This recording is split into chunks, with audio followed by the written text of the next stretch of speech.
Assalamualaikum warahmatullahi wabarakatuh dan salam sejahtera saya ucapkan kepada semua. Saya Rabiatul Insyirah binti Kamaruddin dari SK Serandu, Pekan Pahang. Salam sejahtera pembuka bicara, kisah seuncang padi tajuk cerita. Mari renungi sedalam-dalamnya, moga menjadi teladan semua. Sepasang suami isteri yang sangat miskin tinggal di sebuah kampung yang sangat terpencil. Si suami bernama Pak Abu dan isterinya Mak Milah. Mereka selalu menyalahkan nasib mereka yang miskin. Penduduk kampung menyara kehidupan mereka dengan bercucuk tanam. Tetapi Pak Abu dan isterinya malas bekerja. Mereka lebih suka membuang masa. Ya kawan-kawan, saban hari mereka berdua akan meminta daripada jiran-jiran. Mereka tidak tahu malu sehingga ada di antara jiran tidak mahu membantu mereka lagi. Oleh kerana sikap mereka yang pemalas, kehidupan mereka menjadi bertambah susah. Pada suatu malam, muncul seorang nenek tua di hadapan pintu rumah mereka. "Bolehkah saya masuk?" tanya nenek tua itu. "Silakan masuk, Nek," jawab Pak Abu. Nenek itu meminta sedikit makanan kerana terlalu lapar. Tetapi malangnya mereka tiada makanan untuk diberi kepada nenek tua itu. Nenek tua itu memandang keadaan rumah suami isteri itu. Nenek tua itu menyeluk gendongan kain buruk lusuh yang dibawanya. Mereka berdua melihat saja kelakuan nenek tua itu. Pada fikiran mereka, tentulah nenek tua itu akan mengeluarkan sebongkah emas.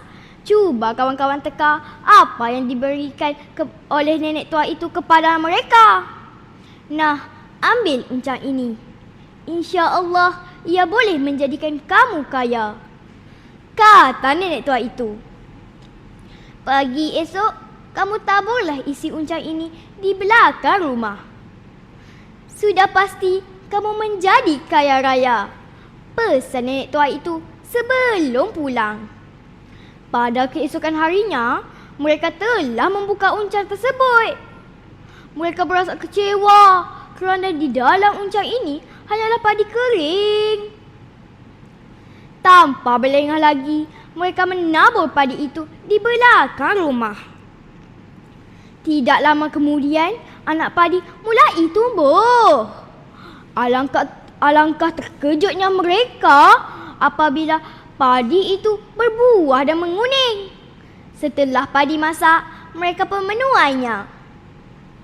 2-3 musim menabur dan menuai, akhirnya padi mereka menjadi banyak.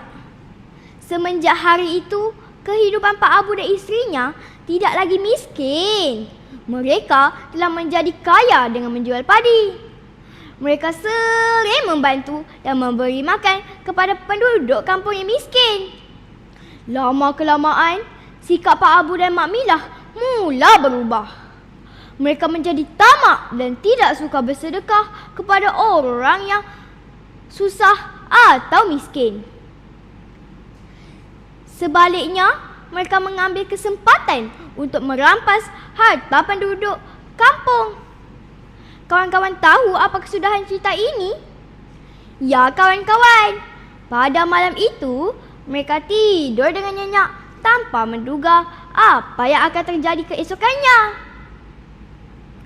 Tiba-tiba, setelah terbangun daripada tidur, mereka mendapati semua pokok padi telah layu dan mengering. Tiada lagi pokok padi yang dapat dituai untuk dijual. Akhirnya, semua pokok padi telah mati. Kesemua harta benda mereka terpaksa dijual bagi menampung kehidupan akibat tiada lagi pokok padi yang membuahkan hasil. Pada masa itu, barulah Pak Abu dan isterinya menyesal dan insaf dengan perbuatan buruk dan tamak mereka. Malangnya, nasi sudah menjadi bubur. Sesal dahulu pendapatan, sesal kemudian tiada gunanya. Hiduplah mereka dalam kemiskinan semula. Ingatlah kawan-kawan, kita hendaklah sentiasa bersyukur dengan rezeki yang dikurniakan Allah. Jangan tamak dah haloba, jangan suka meminta-minta, kerana tangan yang memberi lebih mulia daripada tangan yang menerima.